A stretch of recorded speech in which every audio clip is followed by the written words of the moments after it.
Believe it or not, the same tech-focused university that gave us radar also offered a class that grabbed headlines all over America. The course was officially listed as CMS 997, Topics in Comparative Media, but the real subject was American professional wrestling.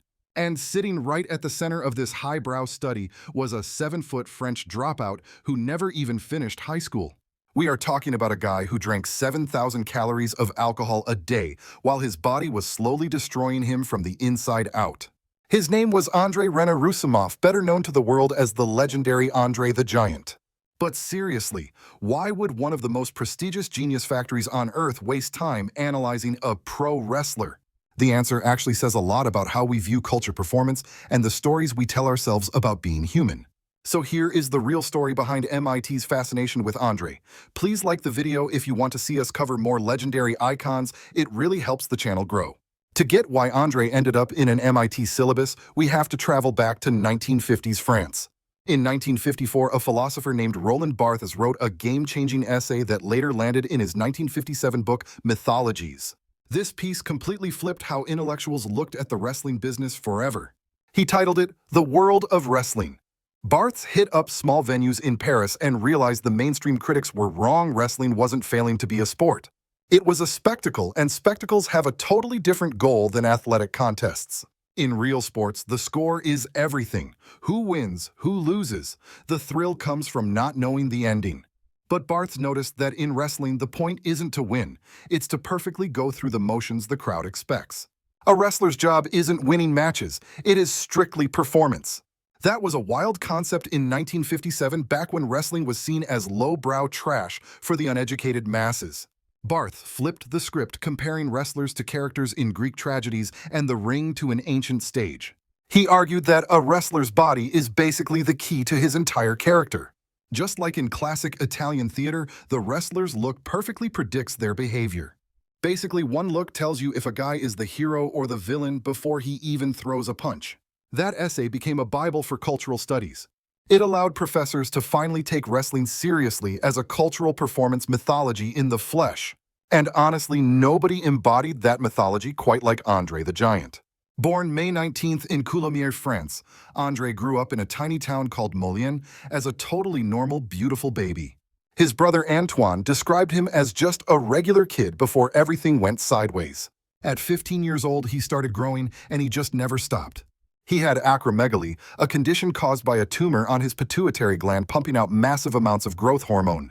Unlike gigantism in childhood, acromegaly keeps messing with your body even after you are an adult.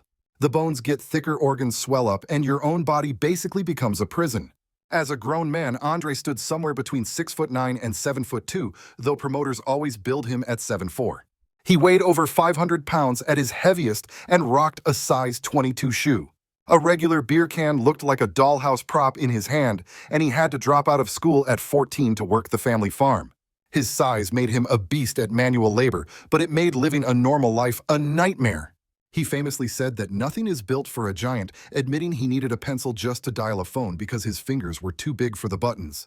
He couldn't fit in airplane bathrooms and had to use a bucket or travel in a modified van. Driving was pure agony as he tried to squeeze his massive frame into spaces that weren't made for him. That was the tragic reality hiding behind the spectacle. That was the man behind the myth. Andre started wrestling in Europe in the late 60s using names like Jean Fer and Monster Roussimoff. He really sharpened his act in the rings of Europe and Japan. Things really took off when he joined International Wrestling Enterprises in Japan. They were the #2 promotion in the country at the time. The rival group had a lock on all the mainstream American talent. So their president Isao Yoshihara flew all the way to Europe just to scout some foreign monsters. Touring internationally as Monster Roussimoff was the power move that finally put him on the map in the Western world. When he touched down in North America, he didn't speak a lick of English, so heading to Montreal first was a total no-brainer to communicate with promoters. Back then, he was tearing up the ring under the handle Jean Ferry. The name was a nod to a legendary lumberjack figure from French-Canadian folklore, basically their version of Paul Bunyan. Montreal became his headquarters right in the middle of a massive wrestling boom. That city is exactly where he cooked up the legendary persona that would define his entire career. While that character had potential, his career didn't truly go supernova until he shook hands with Vince McMahon Sr., the boss of the Worldwide Wrestling Federation.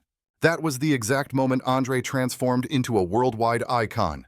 C. McMahon Sr. figured out the one thing everyone else missed about the Giant. Sticking a guy that unique in one spot to build long, drawn-out storylines was a death sentence. The second the shock wore off, the money would dry up.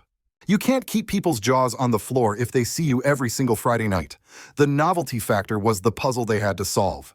The Montreal promoters knew it too. Trying to write weekly scripts for a literal giant was a logistical nightmare. So they flipped the script and turned him into a roving spectacle. By keeping him on the move, the magic never faded, and McMahon turned that concept into a booking goldmine. The plan was simple: hit a territory, sell out the arena, and vanish before the fans could get used to him. In the promotion game, this strategy was absolute genius.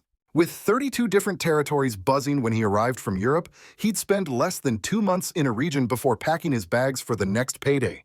Having 32 different stages meant the options were endless. Like legend Jerry Lawler said in that 2018 doc, Andre was practically the only guy you could put on a card and guarantee an automatic sellout. No other performer on Earth had that kind of pull at the box office. Now, getting the Giant into your local ring usually happened in one of a few specific ways.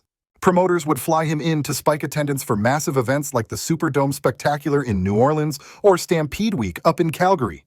Other times, he'd swoop in as the surprise partner for a local hero who needed a secret weapon to crush the bad guys. And if there was a battle royal, the biggest cash grab match of the era, you better believe Andre was there as the designated titan. Being a special attraction wasn't just a job, it was his entire brand. To get him, promoters had to cough up a massive guarantee plus a hefty booking fee straight to McMahon. That deal made him the only guy freely crossing territory lines while staying loyal to the WWE empire, with the booking fees sweetening the pot. By 1974, the Guinness Book had him clocked as the highest-paid grappler alive, pulling in a reported $400,000 a year. Adjusted for inflation, you are looking at a cool $2 million by today's standards. That paycheck proved his market value, but McMahon managed his image just as strictly as his bank account. He actively banned Andre from doing athletic moves like dropkicks to protect the mystique. Even though the Giant could move like a cruiserweight back then, Vince wanted him portrayed as an unmovable force, something totally non-human. That is how the eighth wonder of the world marketing machine was born. This is where the philosophy of Roland Barthes actually explains the wrestling business perfectly. Barthes has argued that a wrestler's physique is the basic sign that tells the whole story, and Andre's body was the ultimate example of that. Before the bell even rang, just his presence tapped into something ancient and primal. He was a literal force of nature. He was a living myth, and he leveraged that by charming the pants off the local media. You would see him on the evening news shaking hands with anchors and crushing their fingers while they tried to smile through the pain. He would hoist 2,000-pound weights or let interviewers swim in his massive jackets just for the cameras. The guy was a marketing genius who knew exactly how to sell himself to the fans. Smash that like button if you think Andre was the greatest attraction of all time, because word traveled fast, making him a household name. By spring 2007, his legacy was so huge, it ended up in an MIT curriculum covering pages 66 through 81 of the top 100 pros. But the syllabus was not just the Andre show. They were breaking down the entire history of the business through the legends who built it. Students were diving deep into Bret Hart and the technical mastery that got him crowned the excellence of execution. Shawn Michaels wasn't just wrestling, he was revolutionizing the game with that insane high-flying athleticism in the 90s. Then you have Ric Flair, the nature boy himself, who tons of people swear is the absolute greatest of all time. Flair knew how to get inside your head, making any opponent look like $1 million while still coming out on top, a total contrast to the sheer size spectacle of Andre. They even dissected The Undertaker's career, studying how a literal dead man gimmick managed to stay relevant for decades. Stone Cold Steve Austin came in, wrecking shop, blurring the lines between hero and villain and kicking off the Attitude Era. Of course, they looked at The Rock, tracing his path from the ring to becoming the biggest movie star on the planet. Mick Foley was part of the syllabus too. The guy actually filled lecture halls with his wild stories. By the early 2000s, guys like Kurt Angle and Chris Benoit brought technical skills back to the forefront, proving it was about the art, not just the show. The homework for this class involved watching hours of legendary footage. We are talking old-school brawls like Bruno Sammartino facing Larry Zbyszko or Backlund taking on Snuka. They dissected brutal clips from I Like to Hurt People and analyzed the heat between the Sheik and Bobo Brazil. The syllabus included I'm from Hollywood and cuts from Man on the Moon. That Andy Kaufman biopic really highlighted how much wrestling bled into pop culture. It wasn't just the big leagues either. The NWA and WCW got plenty of screen time. Imagine getting graded on watching Ric Flair versus Ricky Steamboat or the Road Warriors tearing it up. They unpacked the Monday Night Wars and studied Rey Mysterio to see how Lucha Libre changed the American style forever. All this background was crucial, so everyone could see where Andre the Giant actually fit into the puzzle. It highlighted the contrast between Andre's massive spectacle and the technical wizardry of someone like Flair. They covered all these bases on purpose. It was about mapping out the timeline to see how superstars evolved over the decades. You had Andre owning one generation while Stone Cold defined a completely different world. Every wrestler mirrored what society wanted at the time. Smash that like button if you think the old school eras did it best. But here is the real question. Why did Andre deserve so much academic attention? It turns out the Giant embodied a ton of heavy themes that researchers love to dig into. We are talking about disability, the business of being a freak show, and the shift from local territories to national fame. When you look at him through the lens of medical history, Andre is a tragic example of how the world treats bodies that don't fit the norm. The very disease that made him a global icon was also the thing that was slowly destroying him. Without his condition, nobody knows his name, but with it, he was handed a death sentence. Andre knew the clock was ticking. Doctors said they could treat him, but it would ruin his look and end his career. He literally chose the fame and the show over living a longer life. As the gigantism advanced, the man was living in agonizing pain every single day. His spine was crumbling, and his joints were giving out. By 1986, opponents had to treat him with kid gloves, or they might permanently break him. But he refused to quit, and that is where the story gets really deep. Andre wasn't just a guy in trunks. He was a living, breathing tragedy. His physical form was a testament to the brutal price of becoming a product for public consumption. Henry Jenkins actually wrote a massive essay called Never Trust a Snake about this exact thing. He calls pro wrestling a masculine melodrama, which sounds fancy but makes total sense. Jenkins argues that wrestling fulfills a huge emotional need for working-class guys. It gives men a place to scream and cry in a world that usually tells them to bottle it all up. The ring creates a world where good and bad are black and white. In the real world, bad guys win, but in wrestling, you know the villain is eventually going to get what is coming to him. Blue-collar workers see themselves in these athletes. That is because the crowd is usually made up of people grinding for a paycheck. Watching a match lets the average Joe fantasize about beating the system, but Andre the Giant added a heartbreaking twist to that whole fantasy. For most of his career, Andre was the ultimate babyface, the massive hero everyone cheered for. This guy was a walking miracle, defying every rule of biology just by existing. He crushed every opponent in his path, but in 1987, he flipped the script entirely. He teamed up with Bobby Heenan and turned on Hogan, betraying every fan who ever loved him. That turn was huge because it weaponized his size. What used to feel safe suddenly felt dangerous. His gentle giant vibe melted away, exposing a ruthless drive to win. Scholars call it a narrative rupture, basically. His body started telling a completely different story. The same physical traits that once made him a hero now marked him as the villain. And honestly, it worked perfectly. Please smash that like button so this legend gets the recognition he deserves. He went from being the most popular wrestler in the 70s to the most hated guy in 1988. You can't even talk about Andre without breaking down the spectacle of WrestleMania 3. On March 29, 1987, the WWE claimed 93,000 fans packed the Silverdome to see him fight Hogan. Although looking back, the real attendance was probably closer to 78,000. With millions watching on pay-per-view, the hype leading up to this match was absolute genius. Andre and Hogan had been friends for years, which is why the betrayal hit so hard. It all went down on Piper's Pit when Heenan stepped up and announced Andre was his new protege. Andre challenged Hogan and ripped the shirt and cross right off him, creating one of the most iconic moments ever. Story-wise, it was the ultimate passing of the torch. Andre was the undisputed king of the 1970s. Hogan was the face of the 1980s, making their clash a huge generational shift. Business-wise, it proved wrestling was a massive spectacle capable of breaking records. It showed the world that wrestling could go toe-to-toe with mainstream sports. Academically, the match was a perfect example of storytelling clarity. Every move in the ring had to be instantly understood by the audience, no questions asked. When Hogan slammed Andre, a move hyped as impossible, the meaning was crystal clear. The old guard had fallen, a new hero had risen, and justice was served. It didn't even matter that Hogan had actually slammed Andre plenty of times before that night. A bad guy Hogan had slammed a good guy Andre way back after their match at Shea. That was on August 9th, 1980, when Andre was lighter, around 470 pounds, and way more athletic. Other legends like Harley Race had slammed him too, but those happened in isolated territories. WrestleMania 3 was a game changer because millions of people saw it happen at the same time. By the time this event rolled around, the WWE had gone national. That massive audience is crucial when you look at it from a media perspective. The same physical move can mean something totally different depending on the context.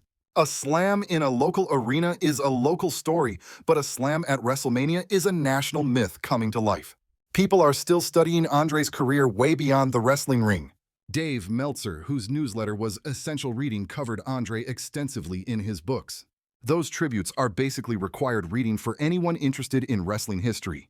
Meltzer noted that Andre was really about 6'9" and 3/4 back in 1974.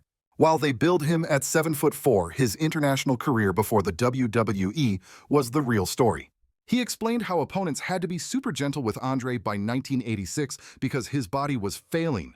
In 2014, Box Brown released the graphic novel Andre the Giant: Life and Legend. That book was a smash hit, even making the New York Times bestseller list. It influenced later projects like the 2018 HBO documentary about Andre. These works looked past the character, examining his life through the lens of his physical struggle. We need to dig into how his massive size was both his golden ticket and his ultimate curse. But the real brain twister here, and what academics love, is what the Giant teaches us about disability representation. Researchers at UMass Boston actually broke down Andre's life through the lens of disability studies. They applied heavy theories like Irving Goffman's work on stigma and spoiled identities to the wrestling ring. Their take: we can't just spin Andre's story as a happy victory lap because that ignores the messed up system he was stuck in. Let's keep it 100. Wrestling has always cashed in on people who look different. Andre's condition made him a box office god, but it was literally destroying his body from the inside out.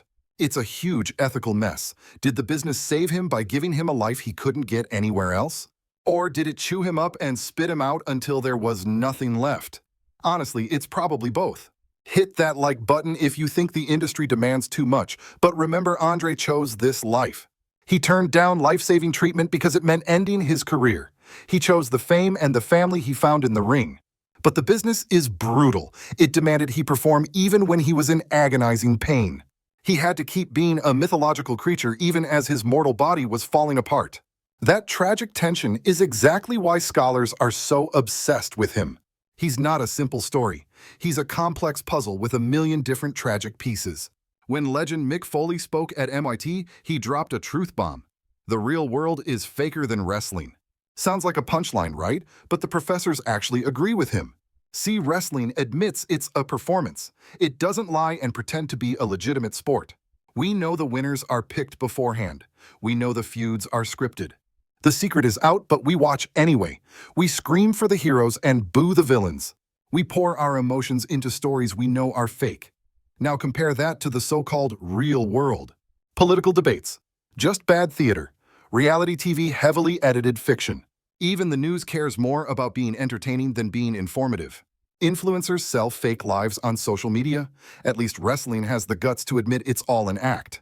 Most of what we think is real is totally manufactured. That's a huge realization for media studies. Wrestling fans aren't idiots who can't tell fact from fiction. We're smart consumers who choose to believe the hype. Roland Barthes called this out back in 1957. He said the public wants the image of passion, not the boring reality. It's just theater with muscles. Andre knew the game better than anyone. He lived in that gray area between the man and the myth. He wasn't really 7'4". He definitely lost matches during that 15-year streak. He wasn't Superman, but he played the part so effectively that the truth didn't matter. The legend became bigger than the man himself. You can actually still find the MIT syllabus online if you want to see what they were reading. Students wrote term papers on wrestling as the ultimate storytelling device and deep dives into body image. One student, Sam Ford, even co-wrote a major book called Spreadable Media in 2013. It explores how value is created in our culture, and a lot of those ideas started in a wrestling classroom. It proved that you can find academic genius in the most unexpected places. Since then, wrestling studies has exploded. Serious journals are publishing articles on this stuff now. That MIT class wasn't just a one-off weird experiment. Smart people have been analyzing the squared circle for decades with Andre right in the middle of it. Harvard Business School did a whole case study on the WWE. Even Purdue University got involved. They published a peer-reviewed breakdown of the Montreal Screwjob, that infamous 1997 incident with Bret Hart. That was the moment Vince McMahon blurred the line so much that nobody knew what was real anymore. The University of Florida even had a PhD student write a dissertation on wrestling as a symbolic ritual. Get this, WWE actually hired the guy because of his research. That shows you how deep this rabbit hole goes. Believe it or not, a master's thesis from Wake Forest University actually made its way onto an MIT syllabus. The paper was titled Wrestling with Reality, Digging Deep into the Hyper-Real Universe of the World Wrestling Federation. It leaned heavily on philosopher Jean Baudrillard, exploring the concept that a simulation can feel more authentic than the actual truth. And honestly, that theory was the perfect description of Andre's life. To the fans, his build height of 7'4" felt way more real than his actual stature of about 6'10". His legendary 15-year undefeated streak was treated as gospel, completely overshadowing the actual losses he took in smaller territories. The mythological version of Andre totally swallowed up the man himself, proving that studying wrestling wasn't just some joke. It turned into a legitimate field of study, sparking peer-reviewed research at top-tier universities all over the globe. And sitting right at the center of all that academic attention is Andre the Giant. His career is basically the ultimate case study for scholars looking at how myths are built. They analyze the politics of his physique, the money behind the spectacle, and how a regional sideshow morphed into a global obsession. Tragically, the world lost the Giant on January 28, 1993 in Paris at just 46 years old. His heart eventually gave out due to congestive failure, a direct result of the untreated acromegaly he lived with. That massive heart, enlarged by the same condition that made him a star, simply couldn't pump blood through his giant frame anymore while he was in town for his father's funeral. He had requested cremation, but in a heartbreaking twist, there wasn't a single crematorium in France big enough to handle him. They had to fly his remains back to the United States, where his ashes, weighing over 17 pounds, were finally scattered at his North Carolina ranch. Andre set the standard as the very first inductee into the WWE Hall of Fame, kicking off a tradition that's still huge today. We even have the Andre the Giant Memorial Battle Royal as a staple event at WrestleMania every year. But honestly, his place in the history books is just as important as the trophies. Andre proved that the squared circle was worth serious analysis, showing how pop culture builds and maintains its legends. His physical form became a text that scholars are still decoding, finding deep meaning in the spectacle of the eighth wonder of the world. In that HBO documentary, historian David Shoemaker made a great point about the era before computer-generated effects. Back then, the only special effect we had was Andre the Giant. Even before the academics got involved, writer Roland Barthes was watching French matches and seeing something profound in the performance. Somewhere between those early essays and the classrooms at MIT, Andre evolved from just a wrestler into a cultural icon. He became a subject worthy of analysis at one of the most prestigious universities on Earth, mostly because that course wasn't really about headlocks. It was a deep dive into how society creates meaning through performance and how bodies communicate without saying a single word.